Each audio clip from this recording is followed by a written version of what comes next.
দেখুন, মাননীয় প্রাক্তন মুখ্যমন্ত্রী মমতা বন্দ্যোপাধ্যায়কে কেন্দ্র করে আবার একটি ভিত্তিহীন মিথ্যা কুৎসার ন্যারেটিভ তৈরি করতে বিজেপি নেমে পড়েছে। শুনলাম বলা হয়েছে, তাদের মন্ত্রী বলেছেন যে বিধানসভার লাইব্রেরি থেকে, বিধানসভার গ্রন্থাগার থেকে বই তুলেছেন মমতা বন্দ্যোপাধ্যায়, সেই বই জমা পড়েনি, ফলে তারা ইনভেস্টিগেশন ইত্যাদি এইসব কথা বলেছেন। এটা একজনকে মেলাইন করার জন্য একটা বাতাবরণ তৈরি করা।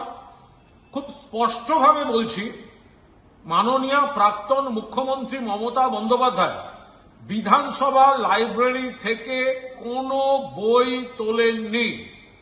মাননীয় প্রাক্তন মুখ্যমন্ত্রী মমতা বন্দ্যোপাধ্যায় তিনি বিধানসভার লাইব্রেরি থেকে কোনো বই নেননি।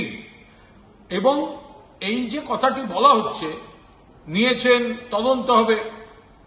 যদি কোনো বই কেউ তুলে থাকেন, কোন ব্যক্তি তুলেছেন, কার নাম করে তুলেছেন, কোন উদ্দেশ্যে তুলেছেন, সেগুলো আপনারা দেখুন। কিন্তু বিধানসভার কোনো বই তুলে মমতা বন্দ্যোপাধ্যায় বাড়ি নিয়ে গেছেন, এ কথাটা তারা বলবেন না যারা জানেন মমতা বন্দ্যোপাধ্যায়ের নিজের বইয়ের স্টকটা কত বড়, কত ধরনের বই মমতা বন্দ্যোপাধ্যায় পড়েন বা সংগ্রহে থাকে। ফলে সেই জায়গায় প্রাক্তন মুখ্যমন্ত্রী তিনি কিন্তু বিধানসভার লাইব্রেরিতে জানিনি, কোনো বই মমতা বন্দ্যোপাধ্যায় তোলেননি। মমতা বন্দ্যোপাধ্যায় বিধানসভার কোনো বই বাড়ি নিয়ে আসেননি।